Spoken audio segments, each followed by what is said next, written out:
That's right. We do want to interact with you live on the show. You can comment on our Facebook Live or reach out to us by way of our Facebook page. We'd love to hear from you at Experience Pros on Facebook.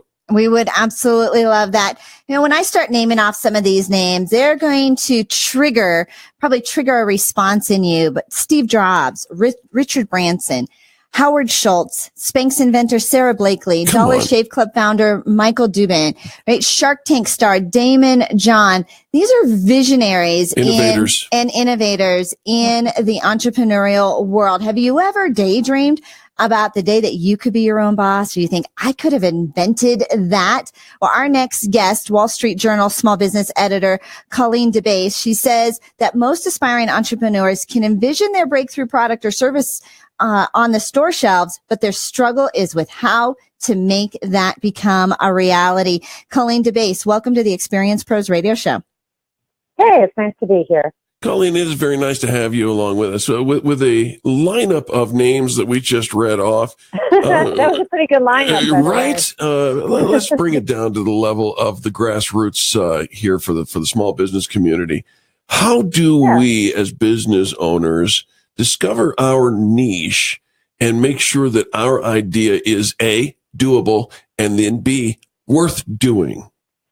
Well, you know, I would say that you could take some clues from some of those big names you just mentioned. And that was what I thought to do when I set out to to write my book that just came out this week.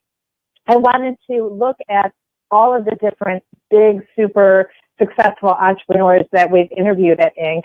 and take a look and see if there's any trends or patterns that we can see that maybe the rest of us can learn something from. And we did find some interesting things. One is that if you look at some of these super successful entrepreneurs, many of them were motivated to start a business in the first place because there was some personal pain point or frustration that they were experiencing. You mentioned Sarah Blake. She just didn't like how she looked in white pants. So she created an undergarment that sort of smoothed everything out. It's called Spanx. She's now a billionaire as a result of that. So, and has the greatest fan club in America. Right, exactly. And so, you know, I think that's a great takeaway that, you know, that thing that is really bothering you, that pain point, that frustration that you have, that, you know, you feel like that there's something missing in the market, that can be a great source of inspiration. And chances are, if you want that product or service to exist, probably other people want it to exist too, and they're called your future customers. Hey, that's a great starting point. The book is called Start a Successful Business: Expert Advice to Take Your Startup from Idea to Empire. And that's the piece, Colleen, that I think, you know, we've got this. I mean, I've got an idea. They come, you know, sometimes at me a mile a minute. But what's that secret that, because not everybody makes it to that empire status. No, what are some key fundamentals that they all have in common?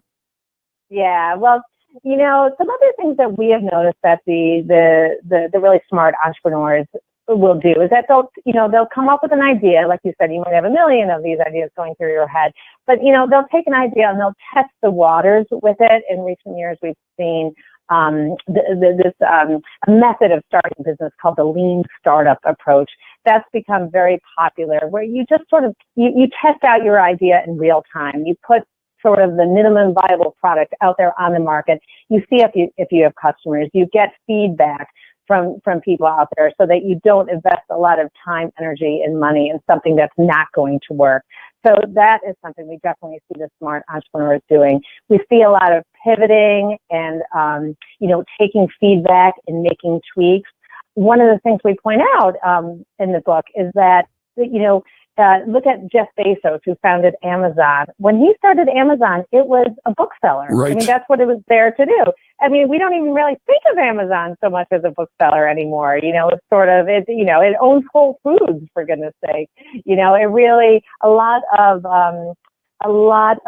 startups will start, and then kind of change or evolve as the marketplace sort of demands and as customers demand. And the really smart entrepreneurs will be sure to listen to that. Another good example is Netflix, which started out as a DVD rental service. Right. People don't even use DVDs anymore. But that, it could have gone the way of Blockbuster, but it didn't. It was smart. Now it's a movie studio, really. So I know. We saw the Super Bowl. Here comes J.J. Abrams with a only on Netflix movie release right after the Super Bowl. I mean, some of that stuff, exactly Colleen, when I see others and I see it happening, I think we are living in an amazing time. But just put a car in space.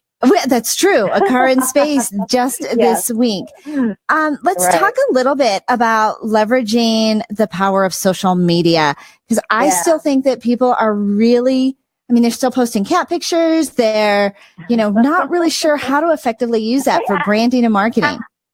I personally like cat photos, but we can still be friends.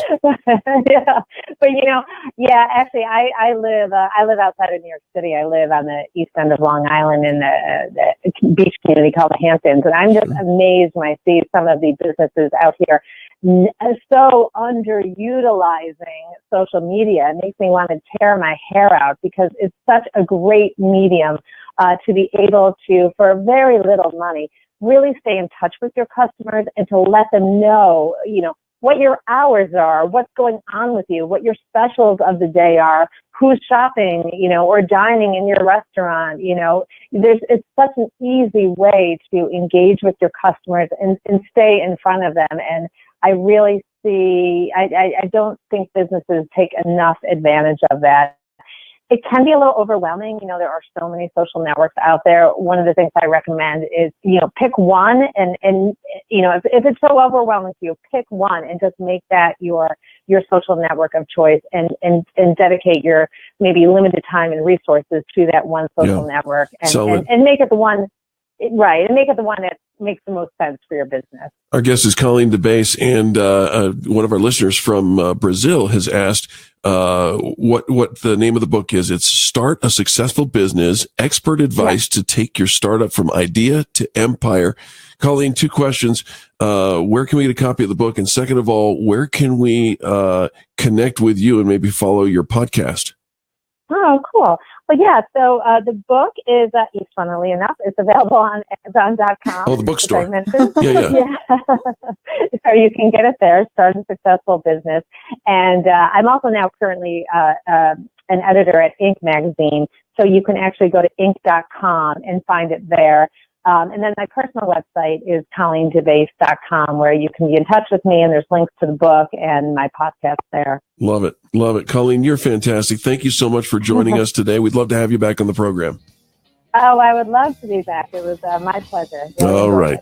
Stay warm out there in the Hamptons. And folks, while we take a quick break, make sure you go get a copy of Start a Successful Business by Colleen DeBase on Amazon, which I believe is a bookstore online. You search Amazon, you'll find it.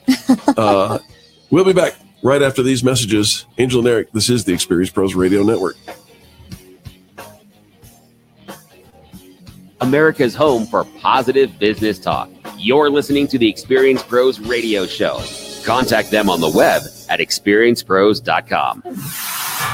I'm Chuck Kamlick, CNBC. Not everything gets prettier at closing time. The Dow went from down 127 points this morning to up 387 at the high, only to close lower, down 19 points. The Nasdaq fell 64, the S&P 13. Consumers borrowed more than $18 billion in December, mostly for car and student loans. Mortgage applications were higher last week, even though loan rates also went up. People don't mind paying more to get into Disney's theme parks, apparently. Profits were up again because attendance was up again, another 6%. Snap's stock